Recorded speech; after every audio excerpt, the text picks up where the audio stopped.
Hello नमस्कार साथियों, मैं हूं सुजीत कुमार।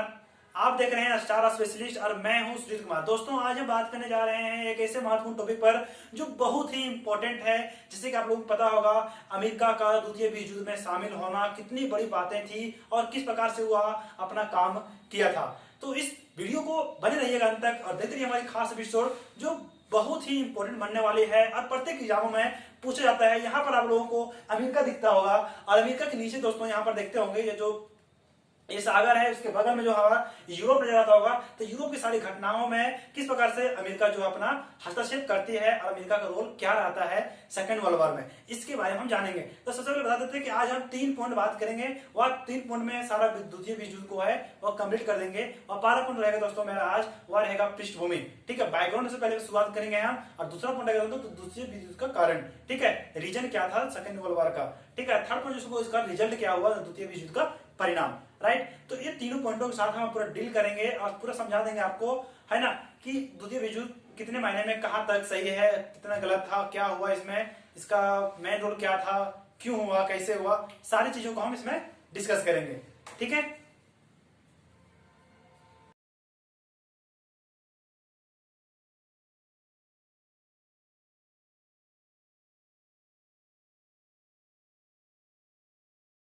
दोस्तों यहाँ पर एक और बात ध्यान दीजिएगा कि जो सेकेंड वर्ल्ड वॉर है वह 1939 1 सितंबर 1939 से स्टार्ट होती है ना।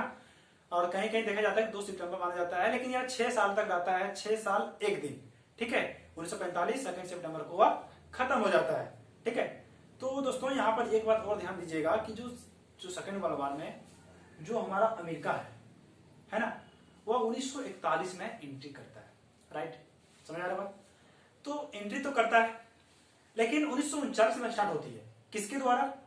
जर्मनी के द्वारा। जर्मनी का ही सारा कांड था। इसके पीछे रीजन है, हमने कि इसका द्वितीय विश्व युद्ध के कारण हम बता देंगे कि जर्मनी इतना मैंने कि क्यों द्वितीय विश्व युद्ध का कारण बना। ठीक है, द्वितीय विश्व युद्ध में इतना जो हिटलर है वह शासन जो है शासक, वह क्यों मैंने कि इस प्रकार से पूरा यूरोप को खदेड़ने नाश करने के ऊपर उतर गया, उतारू हो गया था, है ना। तो वह कारण में हम देख लेंगे। तो पृष्ठभूमि बात करेंगे हम इसकी बैकग्राउंड में कि दोस्तों यहाँ आज देखिएगा कि जो द्वितीय विश्व युद्ध शुरुआत हुआ तो जापान जो था एशिया तरफ, चाइना पर आक्रमण किया, म्यांमार तरफ किया और कुछ मैंने इधर छोटा मोटा देशों पर मैंने आक्रमण करना चालू कर दिया। तो अमेरिका को टेंशन हो गया क्योंकि अमेरिका जो था वह व्यापारी करता था, तो उसको टेंशन लगा था कि यूरोप में जर्मनी और एशिया में जापान, ये दोनों जगह पर अगर ये जीत जाते हैं, है ना, ये सब धुरी राष्ट्र था। जापान जो था धुरी राष्ट्र के साथ में था। ठीक है, तो अमेरिका सोचता है अगर मित्र राष्ट्र हार जाता है, मैंने कि इंग्लैंड हार जाता है, रूस हार जाता है और फ्रांस हार जाता है ना, तो क्या होगा, इस सबका राज चलेगा। तो अमेरिका जो था विश्वव्यापी स्तर पर बहुत बड़े काम करता था और वह हर चीज में चाहता था कि मेरा नाम हो, मेरा नाम हो। इसलिए मैंने कि शरीर से मैंने कि महाशक्तिशाली रूप में प्रथम विश्व में उभर के निकला था। ठीक है, ये सब पता ही होगा आपको, नहीं पता तो जान लीजिए। ठीक है, तो बात यहाँ पर यह होती है कि इस प्रकार से जब काम होने लगी तो अमेरिका की छपड़ाहट हुई। छपड़ाहट क्या हुई कि बाबा, तो एशिया में तो पूरा जापान पूरा एक तहलका मचा रहा है, यूरोप में पूरा जर्मनी तहलका मचा रहा है, हो क्या रहा है ना। मैंने कि म्यूनिख जो संधि हुआ था उसमें एक बात और कहा गया था कि जापान जर्मनी जो है किसी भी देश पर हमला नहीं करेगा, अपना मैंने कि अंदर अंदर से पूरा मजबूती मैंने कि शस्त्रीकरण जो प्रथम विश्व युद्ध में निरशस्त्रीकरण बना दिया गया था जर्मनी को। तो उसको मैंने क्या किया, अभी जर्मनी पूरा अंदर से पूरा मटेरियल को तैयार करना, बम बारूद गोली जितना था सैनिक तैयार करना चालू कर दिया। तो मेरे को सोचता था कि अपने देश को सुरक्षित करने के लिए करता था, लेकिन वहां पर दोस्तों बहुत सारे ऐसे छोटे छोटे देश जो थे वह अमेरिका पर निर्भर थे। अमेरिका पर निर्भर इसलिए थे क्योंकि उसको डर था कि अगर मेरे बगल वाला देश शक्तिशाली बन जाएगा तो हमें बचा कौन सकता है, अमेरिका बचा सकता है। अमेरिका महाशक्तिशाली है, तो अमेरिका पर निर्भर था, जिसके कारण क्या हुआ कि बहुत सारे देश डरता था, युद्ध नहीं करता था। लेकिन जर्मनी कतई नहीं डरता था। जर्मनी बोलता था सामने सामने, ठीक है युद्ध नहीं करेंगे, हम किसी भी देश पर हमला नहीं करेंगे, लेकिन अंदर से पूरा कांड कर रहा है ना। तो पूरा कांड कर रहा है मैंने कि पूरा हथियार वगैरह बना रहा है। तो वही तरह से क्या हुआ कि अचानक से 1939 में हमला बोल दिया।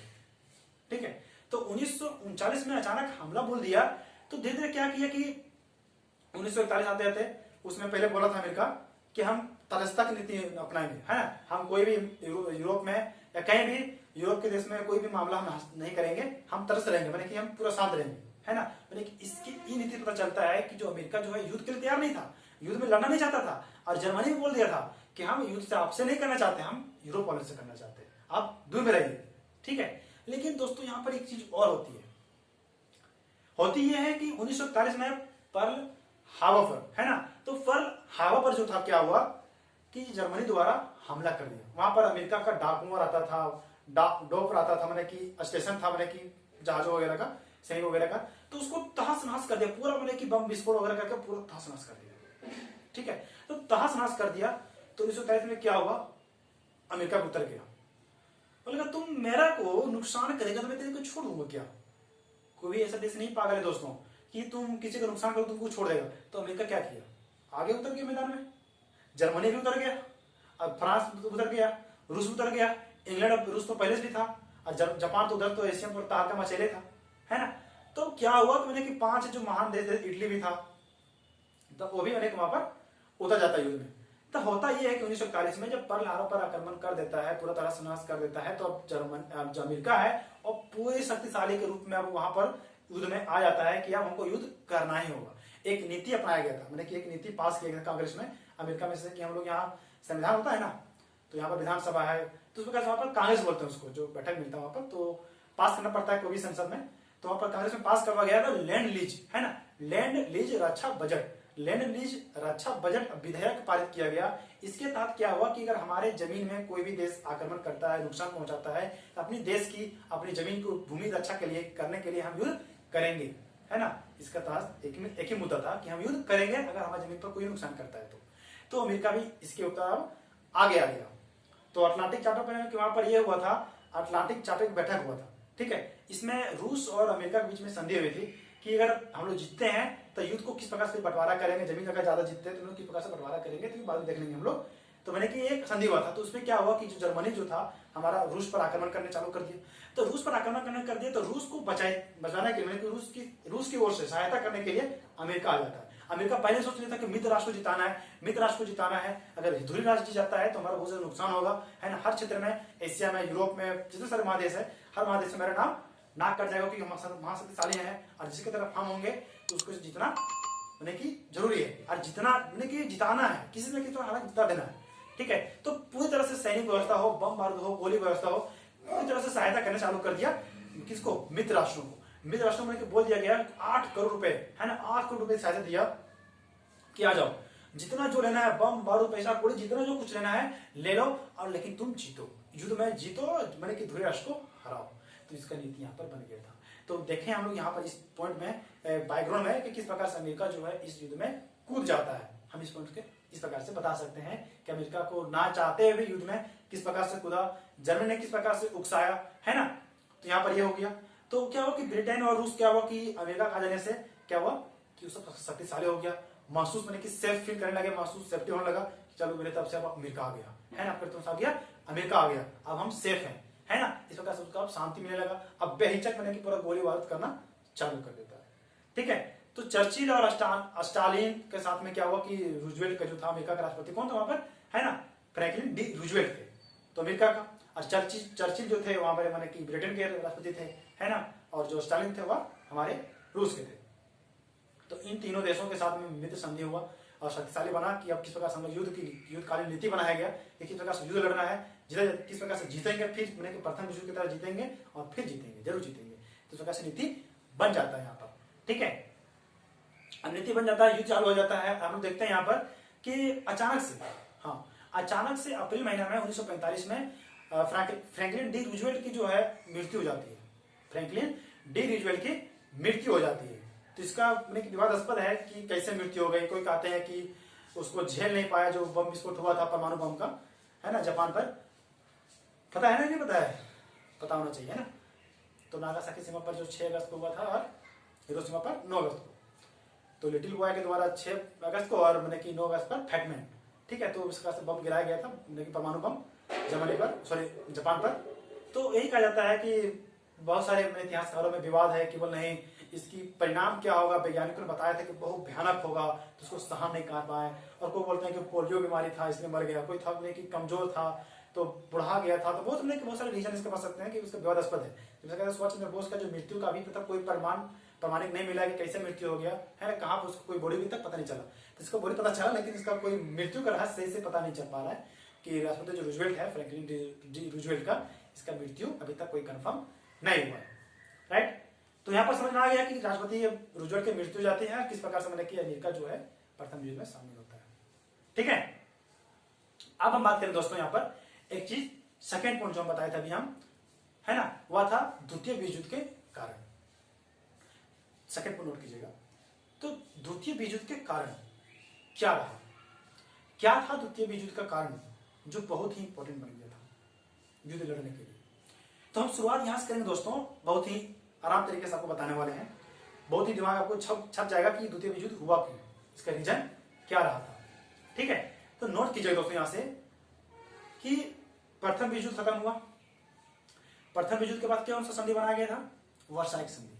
वर्साई संधि में क्या हुआ, जर्मनी को निशस्त्रीकरण कर दिया गया, और निशस्त्रीकरण करने के साथ में क्या कर दिया गया वहां का, उसको मैंने कि मुआवजा, है ना, कि सेकंड प्रथम विश्व युद्ध हुआ है उसका मुआवजा कौन भरेगा, जर्मनी भरेगा। तो वर्साई की संधि से ये बात निकल के आती है कि जो एक शक्तिशाली देश, जर्मनी हमेशा मैंने शक्तिशाली देशों के नाम में नहीं जाता था कि वहां शक्तिशाली में जर्मनी का भी नाम वहां पर आता है, क्योंकि बिस्मार्क जैसे महा कूटनीतिक बने वहां पर जन्म लिए, वहां पर शासक बन चुके हैं, वहां पर बहुत सारे कांड हो चुका है ना, तो महाशक्तिशाली था। तो हुआ ये कि वहां पर देखा जाता है कि 1919 ईस्वी में वर्साई संधि हुई, वहीं पर ये बात सामने निकल के आती है दोस्तों कि 20 सालों की जो प्रथम विश्व युद्ध है वह खत्म नहीं हुआ है, प्रथम विश्व युद्ध खत्म नहीं हुआ है, 1914 से 1918 तक जो चला था प्रथम विश्व युद्ध वो खत्म नहीं हुआ है, मात्र 20 सालों के लिए। अब बैठा कब हुआ था, 1919 में, मात्र 20 सालों के लिए यह युद्ध को टाला जा रहा है ना, टाला जा रहा है, युद्ध फिर होगा 20 साल के बाद। क्यों, ये बात क्यों कहा गया था, क्योंकि दोस्तों जो वर्साई की संधि था, है ना, जो वर्साई की संधि था उसमें मित्र राष्ट्रों और विजयी राष्ट्रों को बुलाया गया था, जो हार गया था उसको नहीं बुलाया गया था, और जो मैंने कि हार गया उसको और ज्यादा मैंने कि सताया गया, मैंने कि निष्ठा पूर्वक, है ना, अपने बोल सकते हैं हम लोग कि मित्र राष्ट्रों ने अपने बदले की भावना की और आकर के मैंने इस संधि का विश्लेषण किया और इसका निर्णय लिया कि नहीं, इसको जिम्मेदार ठहराया जाए जर्मनी को, जर्मनी बहुत उत्कांड करता है, ये करता है वो करता है, फलना ढकना करके मैंने कि जर्मनी पर आरोप ठहरा दिया गया और किसी देश पर नहीं, उसी से मुआवजा लिया गया, उसी का सारा नुकसान का हर्जा लिया गया।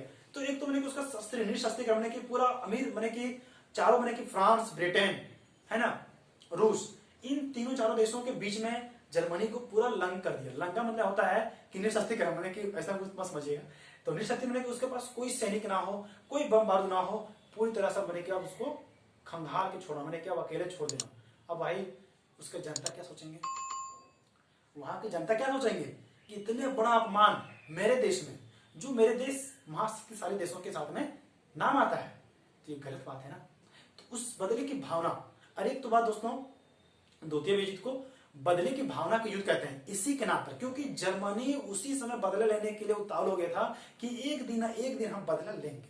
वह 1939 में ले लिया, है ना, 1939 में ले लिया, भले वो फिर से हार गए द्वितीय विश्व युद्ध में, लेकिन बदला लिया। ठीक है, बताएंगे कैसे हारा, लेकिन वो बदला लिया। तो रीजन जान रहे थे हम कि कारण क्यों था, तो वही था कि वर्साई संधि में जर्मनी को पूरी तरह से लंग करने के कारण वो अपने देशभक्ति और अपने देश के लिए जो इतनी सारी जो बेइज्जती करवाया था, है ना, उसको सहन करने की क्षमता बहुत ज्यादा तक नहीं रहा, 20 साल तक रखा और अंदर से पूरा मजबूत किया। अमेरिका से ही मैंने कि पैसा लेकर के अमेरिका महाशक्तिशाली को तोड़ने के लिए, यूरोप के देशों में सबसे शक्तिशाली बनने के लिए यह कांड कर रहा था। ठीक है, अंदर से पूरा शक्तिशाली बम बारूद बना लिया, है ना।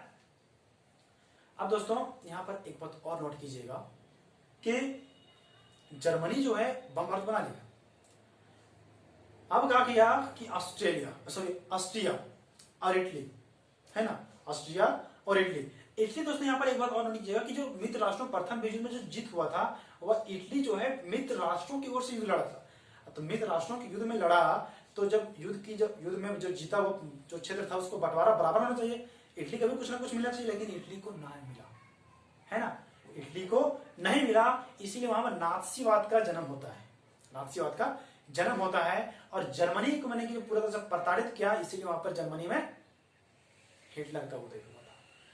ठीक है, तो हिटलर का उदय और नाथसीवाद का उदय समझ में आ गया होगा, जर्मनी में हिटलर और इटली में नाथसीवाद, दो पॉइंट क्लियर हो गया। तो इस प्रकार से उदय हो जाता है। तो इटली में जो है अब क्या किया कि मित्र राष्ट्रों से युद्ध ना लड़ करके धुरी राष्ट्र की ओर चला गया। ठीक है, तो धुरी राष्ट्र की ओर चला गया। तो उधर से कौन कौन था धुरी राष्ट्र में? जर्मनी था, ऑस्ट्रिया था, जापान था, इटली था, सर्बिया था, और बहुत सारे देश था, डेनमार्क था, कुछ कुछ है ना, पोलैंड था। तो इस प्रकार से मैंने कि जो उसका एक ध्रुव राष्ट्रीय क्षेत्र में था। और मित्र राष्ट्र में देखा जाए तो अमेरिका, ब्रिटेन, रूस है ना, जापान नहीं, मैंने कि चाइना जो था उसके यार में आना था सेकेंड वर्ल्ड वॉर में। तो जापान जो था चाइना पर युद्ध कर दिया था। मैंने कि छोटा सा देश जापान, देख रहे हैं, छोटा सा देश है जापान, वह चाइना पर युद्ध कर दिया। क्या कहेंगे इसको? ये नामुमकिन नहीं है, मुमकिन है। अगर हिम्मत है तो सब कुछ मुमकिन है, हिम्मत नहीं आना चाहिए ना। तो वही है, यहाँ पर देखेंगे आगे। तो इसका कारण आप समझ में आ गया होगा कि कारण किस प्रकार से मैंने कि बदले की भावना लेने के युद्ध को कहा जाता है, बदला किस प्रकार से लिया गया। इसका सेकंड पॉइंट आप समझ में आ गया होगा जहां तक हमें लगता है। ठीक है, अब दोस्तों हम बात करेंगे द्वितीय विश्व युद्ध के परिणाम, है ना। तो द्वितीय विश्व युद्ध के परिणाम क्या हुआ, है ना, जानना बहुत जरूरी है, जानना बहुत जरूरी है। क्योंकि परिणाम में जानेगा तो पता चलेगा युद्ध हुआ, क्या हुआ युद्ध के बाद, कौन देश हारा, कितने देश हारा। तो दोस्तों द्वितीय विश्व युद्ध का परिणाम यह हुआ कि सेकेंड वर्ल्ड वॉर की जो स्थापना में दिवस मनाया जाता है, मैंने कि खत्म होने की स्थिति, और 2 सितंबर को मनाया जाता है। ठीक है, 1945 को। तो युद्ध की प्रारंभ जो था समझ में आ गया। युद्ध में किस प्रकार से जापान का युद्ध भूमिका निभाई, जर्मनी का किस प्रकार से रवैया रहा, अमेरिका किस प्रकार से रवैया अपनाया, फ्रांस का, रूस का, इटली का, ये सारे देशों को कंप्लीट हो गया, समझ में आ गया। कोई दिक्कत हुआ समझने में? कोई दिक्कत नहीं हुआ समझने में। ठीक है, तब इसको देखते हैं हम, इसको परिणाम क्या क्या निकल के सामने आया, है ना। तर्कपूर्ण मेरा यही रहेगा, इसका परिणाम किस प्रकार से सामने निकल के आता है। तो दोस्तों इसका नुकसान तो बहुत ज्यादा देखा गया, है ना। नुकसान भी हुआ, जान माल की क्षति हुई, करोड़ों की संख्या में, मैंने कि 60 देश इसमें भाग लिया था, है ना। तो परिणाम में क्या हुआ कि 60 देश भाग हुआ, करोड़ों की संख्या मारा गया, लाखों लोग बेघर हो गए, लाखों लोग लल्हे लुहे हो गए, खून की नदियां बहाई गई, पूरा देश तहस नहस हो गया। कितने देश तो मैप से ही उसका नक्शा कट गया, नामे निशान खत्म हो गया। कितने फिर उभर के सामने नया देश बना, है ना, जमीन का बंटवारा करके। तो इस प्रकार से के सामने धीरे धीरे आने लगा। तो हम इसको पूरा विशेष तरीके से आपको हम बताने वाले हैं कि इसका युद्ध का परिणाम क्या हुआ। तो दोस्तों जस्ट हमने देखा कि इसका परिणाम किस प्रकार से बहुत ज्यादा भयानक हुआ, मानव जीवन के से लेकर के आर्थिक जीवन में और आने वाले इतिहास में इस प्रकार से युद्ध ना लड़े, इस प्रकार से मैंने की बातें बोली जा रही थी। और मैंने कि देखा जाए तो मानव जीवन के हर पहलू, हर क्षेत्र में, हवाई जहाज हो और मैंने कि पानी में भी, जल में भी हो और स्थल में भी हो, तीनों क्षेत्रों में युद्ध लड़ा गया था। बहुत ही भयानक तरीके से युद्ध लड़ा गया था। और जितने तरीके से लड़ा गया था, जितने जान माल की क्षति हुई, जिसकी गणना आज तक नहीं की गई है। सिर्फ माना जाता है कि करोड़ों की संख्या में लोग मारे गए और लाखों की संख्या में घर से बेघर हो गए, लेकिन कोई इसका डाटा फिक्स नहीं है। कहीं कहीं आपको मैंने कि कुछ भी दिया सकता है, 2 करोड़ 3 करोड़ ऐसा करके। दोस्तों इसमें देखा जाता है कि 1 करोड़, है ना, 1 लाख करोड़, 1 लाख करोड़ रुपए की नुकसान हुई थी, जिसमें से अकेले 2000 करोड़ रुपए जो नुकसान जो मैंने किया था, खर्च इन्वेस्ट किया था, वह इंग्लैंड किया था। और जर्मनी, इटली, जापान, इन सारे मैंने कितना ज्यादा इन्वेस्ट किया था, कितना ज्यादा नुकसान हुआ, इसका अंदाजा लगाना नामुमकिन है। बहुत ज्यादा इन्वेस्टमेंट इसमें किया था युद्ध में। युद्ध जीतेंगे और जीतेंगे, ये करेंगे वो करेंगे करके, लेकिन उसका नुकसान फिर से हो गया कि फिर से वह उठ नहीं पाया। उठा, अब धीरे धीरे मैंने उठ रहा है धीरे धीरे, है ना। तो यहाँ पर ये बात धीरे समझिएगा कि जन धन का जो अत्यधिक विनाश हुआ, सभी युद्धों से ज्यादा विनाशकारी सेकेंड वर्ल्ड वॉर को माना जाता है। सभी देशों मैंने कि विश्व में पहली बार मैंने कि सबसे ज्यादा देश इन्वॉल्व होने वाले देश जो युद्ध है वह मैंने कि कौन है? द्वितीय विश्व युद्ध है। हाँ, ये बात कहा जाता है कि सभी युद्धों का माँ किससे कहा जाता है, क्वेश्चन बनेगा तो प्रथम विश्व युद्ध को मारेगा, क्योंकि प्रथम विश्व युद्ध पहले हुआ था। जो प्रथम विश्व युद्ध के पीछे मैंने कि कभी इस प्रकार से युद्ध नहीं हुआ था, लेकिन जब प्रथम युद्ध हुआ उसके बाद सेकंड वर्ल्ड वॉर हुआ, तो सेकंड वर्ल्ड को सबसे बड़ा युद्ध कहा जाता है, क्योंकि इससे आगे अभी तक कभी हुआ है या पीछे हुआ था। ठीक है, इसलिए अभी तक इसको बहुत भयानक, विषमकारी, विनाशकारी युद्धों में से एक नहीं, सबसे प्रथम नंबर में द्वितीय विश्व युद्ध को आता है। ठीक है, ये बात नोट रखिएगा। तो दोस्तों यहाँ पर देखा जाता है कि पहला बताया हम जनधन की वजह से क्षति हुई, और दूसरा पॉइंट क्या हुआ कि यूरोपीय शक्तियों के जो था औपनिवेशिक, है ना, औपनिवेशिक क्या होता है, क्या साम्राज्य विस्तार करना एशिया में, तो उसका अंत हो गया। साम्राज्य का, औपनिवेशिक साम्राज्य का अंत हो जाता है। हम लोग खुद देखते हैं कि 1945 के बाद जब भारत कभी आजाद मिलती है नहीं मिलती है, मिलती है। तो इस प्रकार से एशिया में जो मैंने कि यूरोपियों का जो शासक था, साम्राज्य था, धीरे धीरे कि जहां था और धीरे धीरे खत्म हो गया, द्वितीय विश्व युद्ध के बाद खत्म हो जाता है। ठीक है, आई बात समझ में। तो दोस्तों यहाँ पर एक और पॉइंट नोट कीजिएगा कि युद्ध कहाँ लड़ा गया, कोई तो क्षेत्र होगा, कोई तो स्थान होगा, तो नोट कीजिएगा कि आर्कटिक क्षेत्र के बर्फीले मैदानों में युद्ध लड़ा गया था, है ना। उत्तरी अफ्रीका के रेगिस्तानों में युद्ध लड़ा गया था, और दोस्तों हमारा बर्मा के मैदानों में लड़ा गया था, और दोस्तों हमारा अटलांटिक महासागर में लड़ा गया था, प्रशांत महासागर में लड़ा गया, मतलब कि जितने सारे प्रमुख स्थल थे वहां पर युद्ध लड़ा गया, चाहे वह जमीन हो, हवाई फायर हो और स्थल हो। ठीक है, तो इस प्रकार से मैंने कि युद्ध लड़ा गया। और मैंने कि युद्ध की जो विराम थी, वह जो अंत हुआ था युद्ध, वह कैसे हुआ था दोस्तों, आप लोग सबको पता होगा कि जो अमेरिका जो है जापान पर मैंने कि 2 बम गिराया था 6 अगस्त और 9 अगस्त को।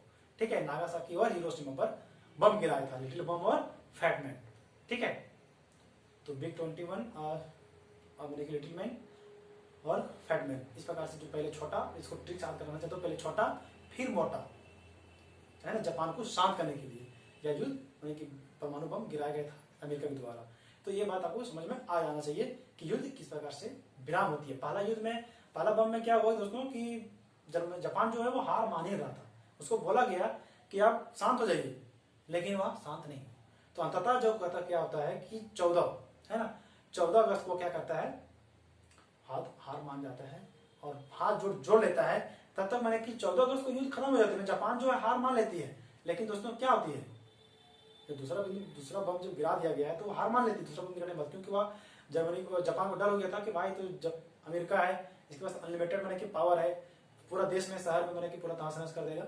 इसीलिए मैंने क्या, हार मानने में ही उचित है, अपनी भलाई है, अपना ही फायदा ही होगा, क्योंकि उसके पास शक्तिशाली है, कुछ भी कर सकता है, पूरे देश को तहस नहस कर सकता है, इसलिए वह हार मान जाता है। ठीक है, बात क्लियर हो गया।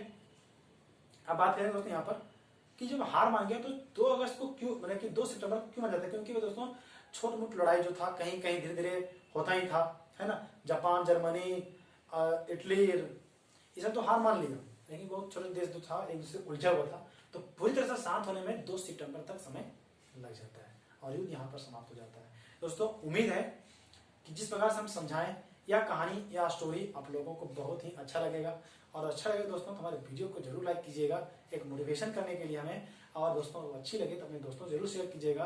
अगर आप हमारे चैनल पर न्यू हैं तो प्लीज़ हमारे चैनल को सब्सक्राइब जरूर कर दीजिएगा। हमारे वीडियो को अंत तक देखने के लिए बहुत बहुत धन्यवाद। मिलेंगे फिर वीडियो में, तब तक के लिए